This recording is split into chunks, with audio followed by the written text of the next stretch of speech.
మీరు కూడా ఆయనకి మద్దతు ఇచ్చిన పరిస్థితి, చంద్రబాబుకి మద్దతు ఇచ్చిన పరిస్థితి మీరు బాధపడుతుంటారు, కానీ మీరు మోసపోయారా, మోసం చేశారా? ఇప్పుడు దాంట్లో ఇవాళ చెబితే ఇదేదో కప్పిపుచ్చుకోవడానికి చెప్పినట్టు, లేకపోతే కవర్ చేసుకోవడానికి చెప్పినట్లు ఉంటుందేమో, కానీ నేను ఏమి చేయలేనటువంటి పరిస్థితి ఒకటి చూసుకోండి. చేయలేని పరిస్థితి అంటే నేను ఢిల్లీ నుంచి 120 మంది ఎమ్మెల్యేలతో నేను మాట్లాడాను. 100 మంది ఫోన్లో ల్యాండ్లైన్ ఉండేది, కూర్చుని మాట్లాడేవాడిని.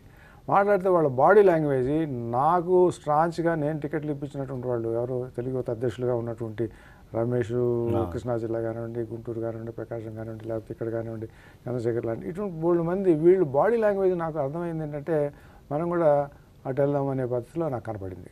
ఓకే. ఎందుకంటే నేను ఎయిర్పోర్ట్లో దిగ్గానే కూడా, ఎయిర్పోర్ట్ దిగే వరకు కూడా నేను డెసిషన్ తీసుకోలేదు. యాక్చువల్గా దాదాపు 40-50 మంది ఎయిర్పోర్ట్కి వచ్చారు. నేను వైస్రాయ్కి వెళ్దామంటారు వాళ్ళు. మిగతా వాళ్ళు 20-30 మంది ఇంటి దగ్గర ఉన్నారు.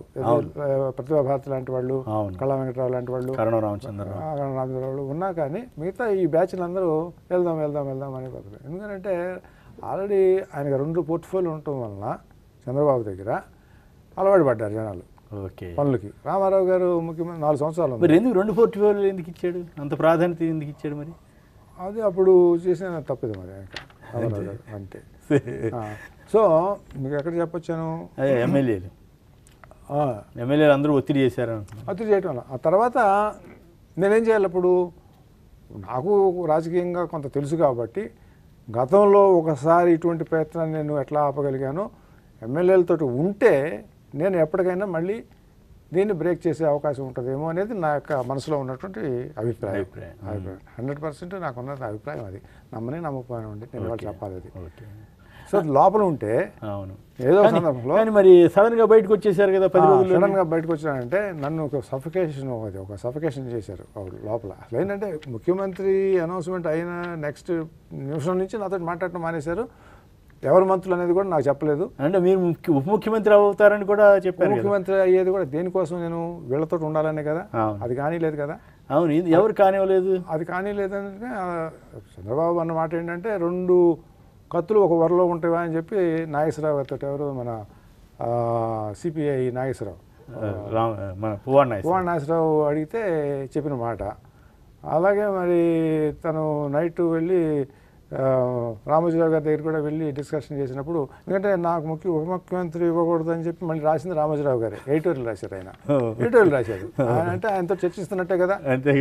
అందరూ కలిసి నువ్వు, ఎందుకంటే రామోజీరావు గారికి ఆ రోజు 130 మంది ఎమ్మెల్యేలు తిరుగుబాటు 89లో అన్నప్పుడు నేను పోయి చెప్పాను, నేను ఇట్లా ఇట్లా ఇట్లా డబుల్ డిజిట్ లేదండి రామోజీరావు గారు, మీకు సింగిల్ డిజిట్లో ఉంటారు 6-7 అంటే అప్పుడు 6 అప్పుడు కూడా రామోజీరావు ఎంకరేజ్ చేశారా తిరుగుబాటుని? తిరుగుబాటు ఆయన రాశాడని చెప్తుంటే ఇంకా మీ అందరికీ తెలుసు. మీరంతా రిపోర్టర్లుగా ఉండి, మీ కృష్ణారావు మీరున్నారో లేదో తెలియదు, కానీ రిపోర్టర్స్ కూడా వెళ్ళి ఆ ఎమ్మెల్యేలని మారమని చెప్పి బ్రెయిన్ వాష్ చేసినటువంటి మారమని చెప్పారు.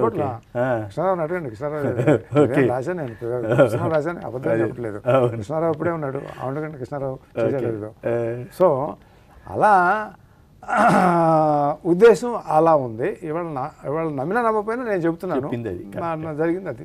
అవును, బయటికి రాకుండా ఉన్నట్టయితే, బయటకు రాకుండా అంటే నాకేంటంటే 6 నెలల్లో పార్లమెంట్ ఎలక్షన్ ఉంది.